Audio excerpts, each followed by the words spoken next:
저 엊그제 파혼했어요. 정이라는 게 뭔지 6년 동안 사귄 남자라 머리로는 안 되는 걸 알면서 쉽게 끊어낼 수가 없었는데 결국 시원하게 끝냈습니다. 마음 정리할 수 있게 도와준 예비 시부모님들께 진심으로 감사하다는 말씀을 드리고 싶네요. 지옥불 앞에서 유턴할 수 있었으니까요. 전 남친이랑 저는 지방에 있는 대학에서 CC로 만났어요. 저는 막 취업 준비하느라 정신이 없을 때였고 전 남친은 이제 막 제대해서 복학하던 차에 학교 근처에서 우연히 만나 사귀게 된 거거든요. 제 동갑 친구들은 졸업과 취업 준비하느라 있던 남친이랑도 헤어지는 와중에 저는 새로 연애를 하니 주변에서 제정신 아니라고 말려댔지만 저한테는 전 남친이 첫사랑 같은 존재였습니다. 게다가 제가 취업 준비하는 거 도와주기도 했고 워낙 착하고 순둥순둥한 사람이라 헤어질 생각도 못했습니다.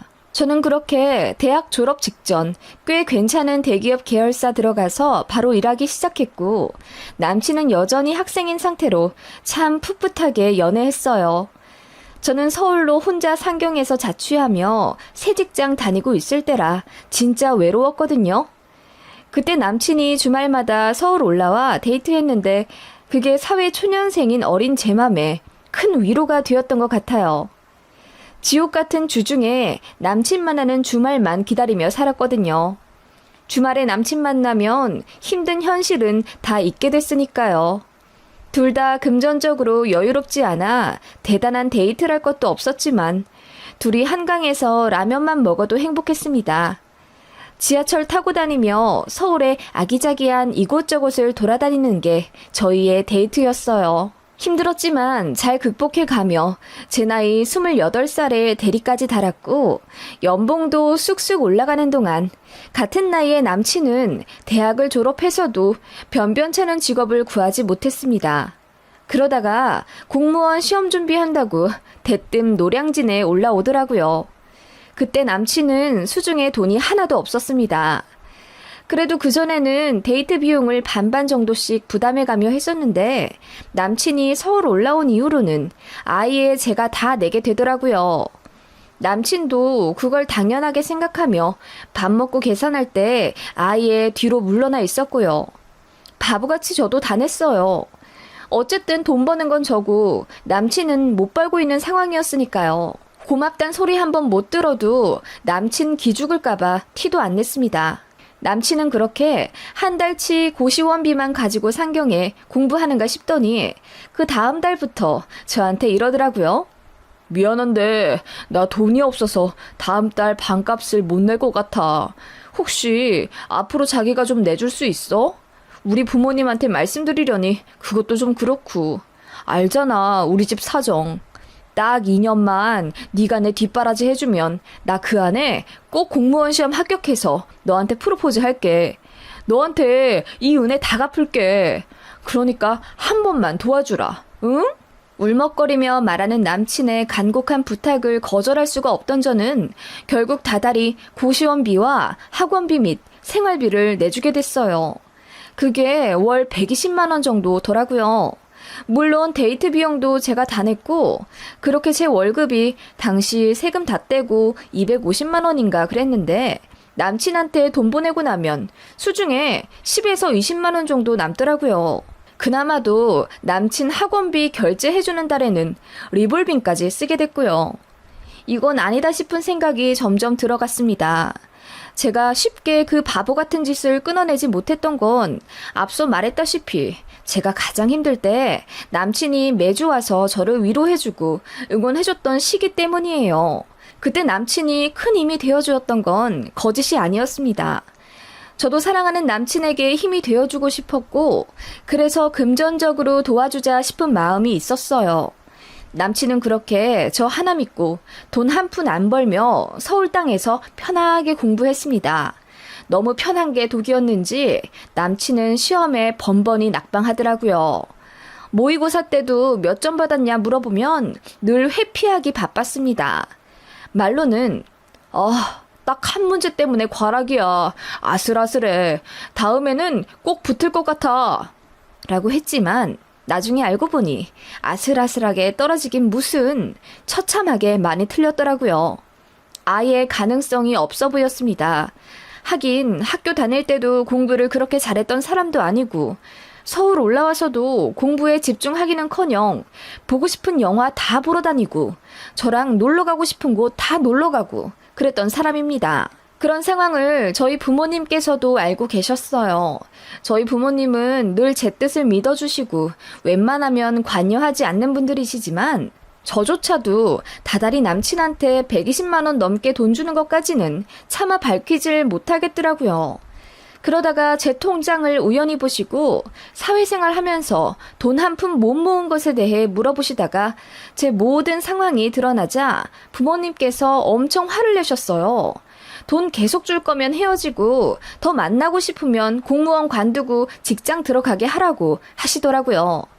그래서 제가 결국 공무원 시험을 이제 그만 관두자고 조심스레 권했더니 자기 자존심을 건드렸다며 난리가 났습니다. 어떻게 하나밖에 없는 여자친구가 남자 하는 일에 응원은 못해줄 망정 관두라 어쩐다 한다며 길길이 날뛰더라고요. 그런 모습 정말 처음 봤습니다.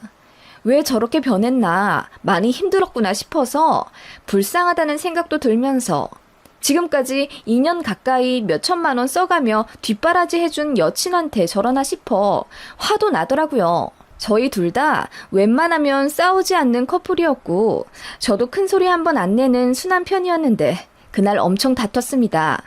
그래서 제가 말했죠. 그럼 응원은 해줄게.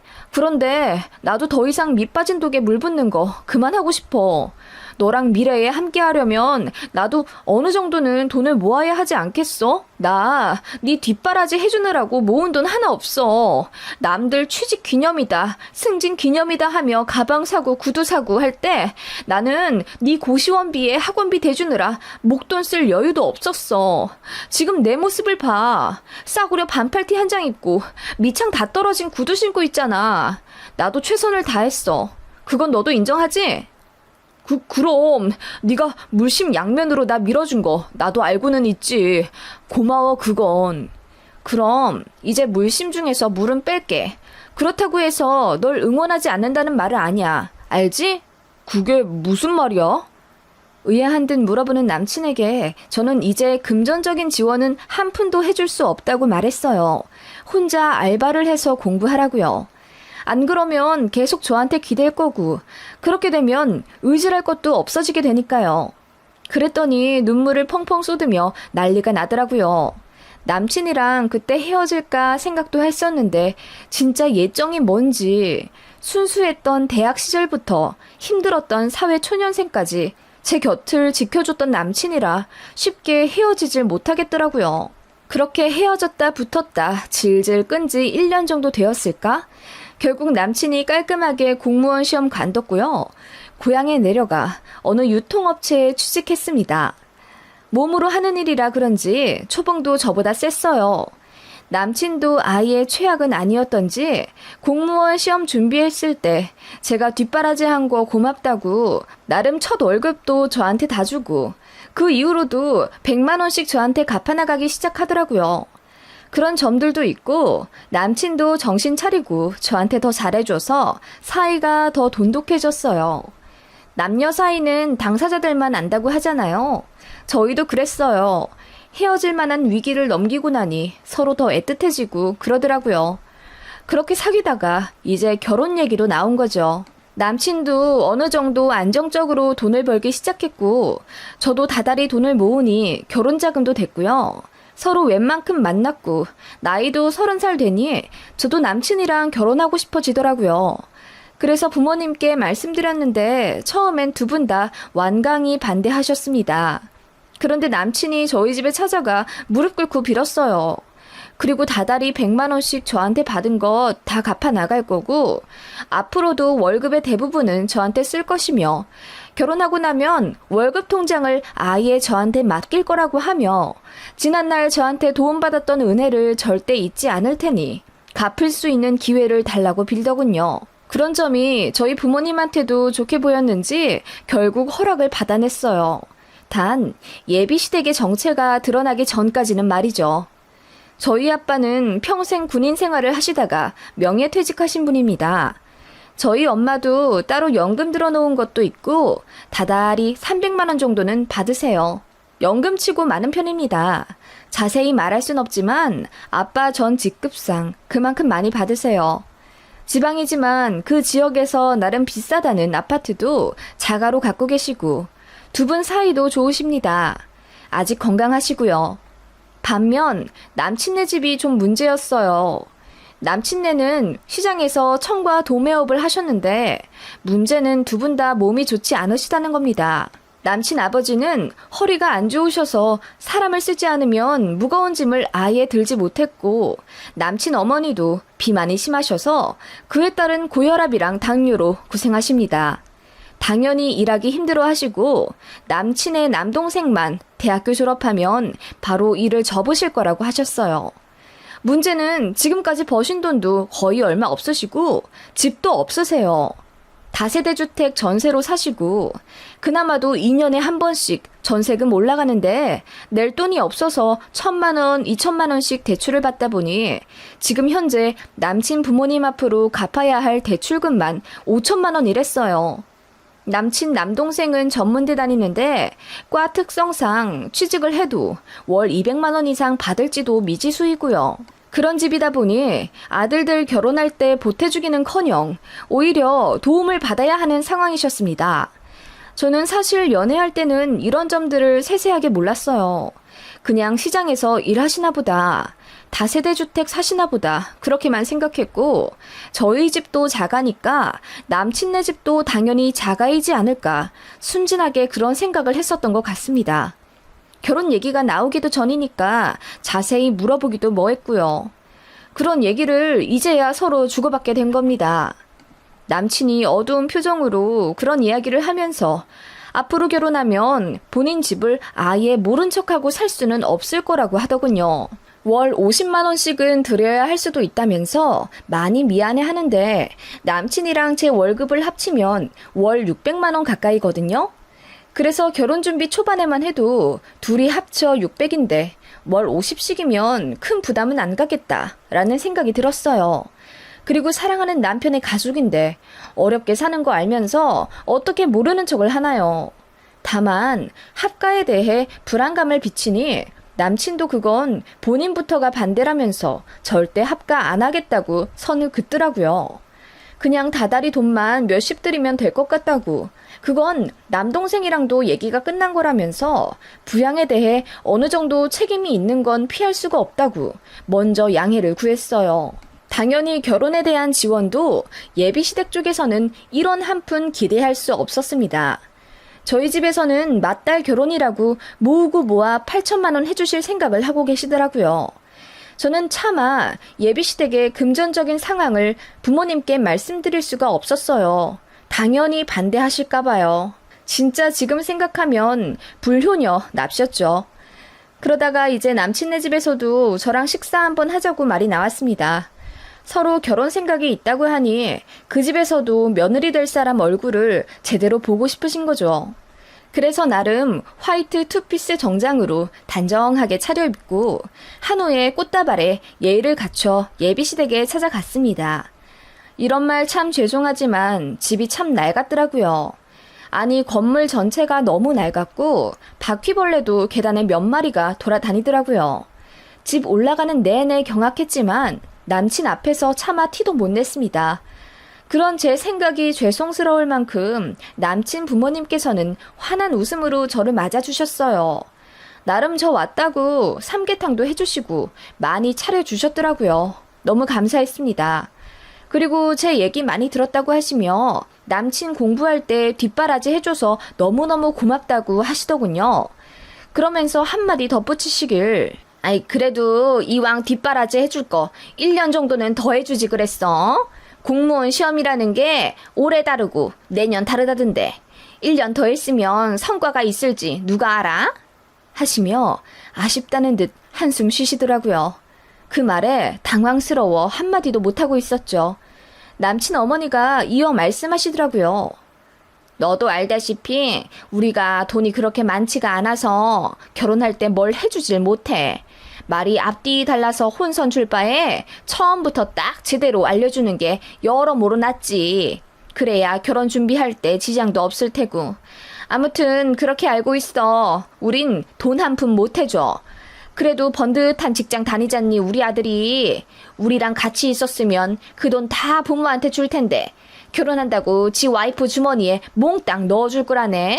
아들 키워봤자 이렇게 소용이 없을 줄 알았으면 어떻게든 딸 하나 더 낳아서 키울 것을. 이라고 하시며 아쉽다는 듯 웃으시더군요. 그때부터 슬슬 도망가고 싶다는 생각이 들더군요. 아닌 게 아니라 제 시선이 닿는 곳들마다 곰팡이가 잔뜩 쓸어있고 커튼도 찢어지기 일보 직전인데다 TV는 언제적 건지 엄청 뚱뚱한 옛날 TV더라고요. 남친한테 물어보니 나오지도 않는데 그냥 구색 맞추느라 거실에 두신 거라며. 그런 점들 보니 솔직히 한숨이 절로 나오더군요. 결혼하고 나면 남편 돈 제 돈이 어딨겠어요. 그냥 저희 돈으로 이 집 다 고쳐드려야 할 것 같고 가전제품도 다 사드리고 편찮으셔서 병원 다니는 돈까지 전부 저희가 다 내드리길 바라는 눈치인데 어떻게 월 50만 원에 그게 해결되겠어요. 본격 결혼 준비에 들어선 건 아니지만 제가 참 순진했다는 생각이 그제야 들더군요. 직접 남친네 집 사정을 눈으로 보니 그제야 와닿은 것 같아요. 떫은 미소를 지으며 식사를 하고 커피 한잔 하러 집 밖 카페로 나갔습니다. 사실 남친 어머님께서 저 주신다고 오미자차를 타주시려고 찬장을 열었는데 바퀴벌레 2마리가 떨어지는 바람에 제가 소리를 질렀거든요. 그 상황에서 그 찻잔에 또 차를 마실 수도 없는 노릇이고 제 안색이 파리해져 가자 남친이 급하게 밖으로 나가자고 이끌더군요. 그래서 간 카페였습니다. 이전보다 말수가 확연히 줄어든 제 모습을 보고 남친이 엄청 눈치 보더군요. 제가 파혼 생각이 든다는 걸 남친도 직감한 듯 했어요. 남친 부모님은 그것도 모르신 채 그럼 우리 예비 며느리가 커피 쏘는 건가? 나는 그럼 제일 비싸다던 카라멜 모시기 그걸 시켜봐야겠구만. 당신은 뭐 먹을래? 우리 얻어먹는 김에 좋은 것 좀 먹어보자고 하시며 들떠 있으시더라고요. 제가 살 생각이 있긴 했지만 그렇게 대놓고 쏘는 거냐고 하니 당황스럽더라고요. 아무튼 그렇게 각자 커피를 주문해 받아서 마시고 있는데 그 와중에 예비 시모는 조각 케이크 먹고 싶다며 저더러 2조각을 사와달라고 하시더라고요. 남친이 화를 내며 무슨 여기서 케이크를 먹냐고 언성을 높였더니 예비 시모가 입을 쭉 내밀며 언제 이런 거 먹겠니? 예비 며느리가 돈도 잘 벌고 집도 잘 산다니 이럴 때 얻어먹는 거지. 그리고 가족들 사이인데 뭐가 어떻다고 그래? 하시더라고요. 그 말에 예비 시부가 놀라며 아니 우리 예비 며느리네 집이 잘 산다고? 하시며 물으시길래 남친 어머님이 줄줄 읊으시더군요. 군인 명퇴하셔서 월 300만 원 받으며 쉬고 계시고 엄마 앞으로도 몇십만 원 다달이 나온다고 하니 남친 아버님이 입을 쩍 벌리시더군요. 그러더니 하시는 말 이야 아무것도 안 하시는데 월 300만 원 이상을 다달이 받으신다고? 아주 호강에 겨우시구만 하시더라고요. 그 말에 저도 어쩐지 발끈해 저희 아버지 고생 진짜 많이 하셨어요. 전쟁 국가로 차출돼서 나가신 적도 많고요. 실제로 위험하신 순간이 몇 번이나 있었는걸요. 저희 어머니가 저희들 붙잡고 우신 적도 많아요. 과부 되실까 봐요. 그리고 조금 더 버티셨으면 아마 더 직급도 올라가셨을 텐데 후임 생각해서 명퇴하신 거예요. 그런 점 감안해서 연금도 조금 더 받으시는 거고요. 라고 말했더니 요즘 젊은이들은 내내거릴 줄 모른다 하시며 언짢으신 티를 내시더군요. 남친 어머님도 가만히 듣고 계시더니 갑자기 근데 월 300 이상씩 받으면 그 돈으로 뭐 하신대? 집도 자가이신데다 뭐 대출도 없으신 것 같은데 그러면 한 달에 그 300만 원을 내리 다 쓰시는겨? 라고 물으시더군요. 굳이 대답하기 싫어서 저도 잘 모르겠다고 했습니다. 그랬더니 뭐 하는 것도 없는 양반들이 한 달에 300 이상씩 쓰면 그거는 사치라면서 집이 있으면 한 달에 100만 원으로도 잘 먹고 잘 살 수 있다 어쩐다 부시렁거리시더라고요. 그러다가 입을 여시는데 니들 우리한테 월 얼마씩 주기로 했잖니?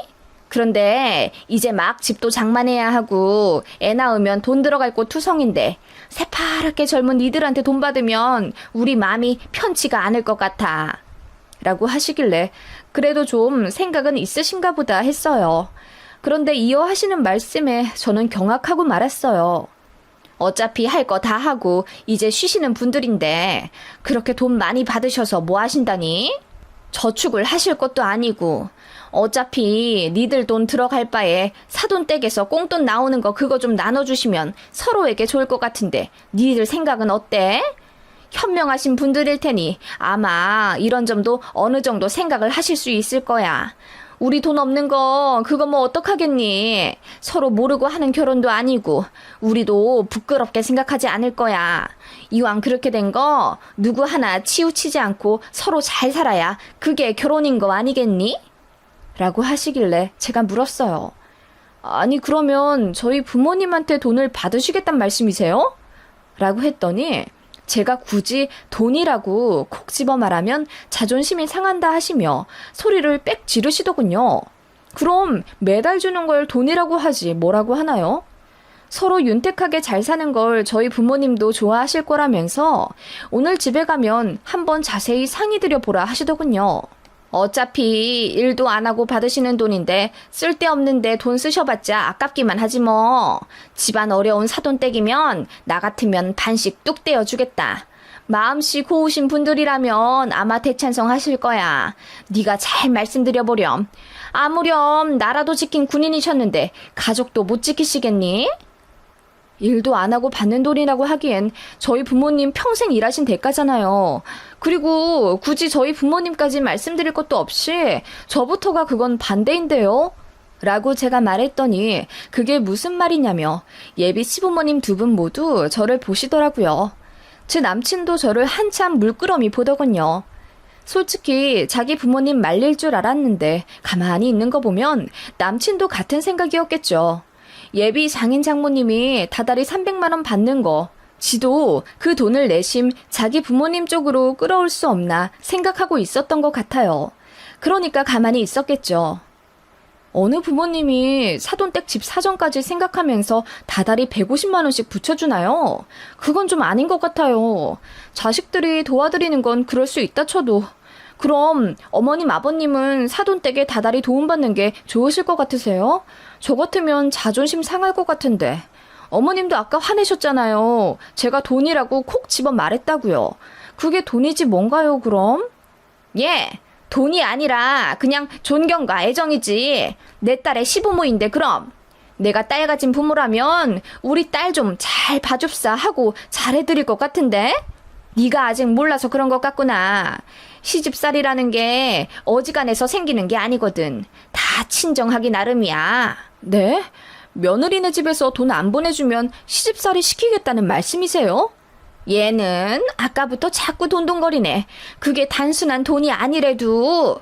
라고 하시며 또 침을 튀겨가며 사돈이 사돈한테 예의를 차리는 거다. 걱정과 염려의 한 표현이다. 어쩌고 저쩌고 횡설수설 하시더군요. 더 할 말도 없어서 그냥 나중에는 대답도 안 했습니다. 그랬더니 남친이랑 남친 부모님 모두 당황하시면서 몸이 안 좋아졌냐 전전긍긍 눈치 보더라고요. 옆에 있던 사람들도 저희 대화에 귀 기울이며 관심 가지는 게 보여서 너무 창피했어요. 이미 결혼할 생각도 없어져 버렸고 이런 아나무인한 사람들에게 더 예의 차릴 필요도 없다고 생각되어서 자리에서 일어났습니다. 그랬더니 예비시모가 제 손목을 잡으면서 다급히 이러더라고요. 아니, 우리가 돈이 없어서 기분이 나빴니? 내가 아들한테 듣기로는 너 정말 요즘 애들이랑 다르게 착하다고 들었는데 너도 결국 속물인 게야? 돈이 있다가도 없는 거지. 뭘 그런 거 가지고 그런다니? 다시 앉아서 얘기 좀 하자. 정 부담이 된다면 사돈댁이든 너랑 우리 아들이든 어떻게 잘 모아서 한 달에 100만 원 정도만 해줘도 좋아. 우리 둘째 아들도 다달이 30만 원씩 준다고 했으니까는. 어머님, 저 결혼 생각 없어졌어요.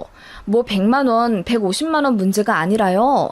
저희 부모님이 힘들게 일하신 대가를 너무 아무렇지 않게 나눠 드시려 하시는 게 좀 어이가 없어서요.